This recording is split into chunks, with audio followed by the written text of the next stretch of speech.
Assalomu alaykum radiojolar, yaxshimisizlar? Mana Qaraganda arenada turibmiz. Tayyorman, formada keldim. Octagon selection. Hamma narsadan o'tdim, boshqa qildim. Saperligim veys qila olmabdi. Bittasi atmen bo'lib ketdi, uniga boshqa topdik, unisini ham veys qila olmadi, qo'ymayapti hozir. 66 kilogramm shuncha veys galet qilish birinchi marta menga oson bo'lmadi, lekin podeshka qilayotganlarga, Zaprosdagi hamma odamlarni o'qidim. Addushi rahmat. Jigarlarim nasib qilmagan ekan. Bu turnirda urushish, xudo xolasa yana turnirda ko'ramiz.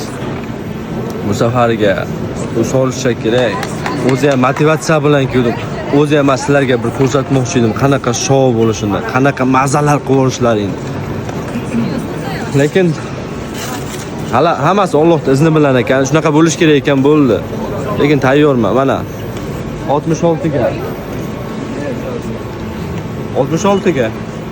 Kela. Nayzada urushaman desang, key bolajon.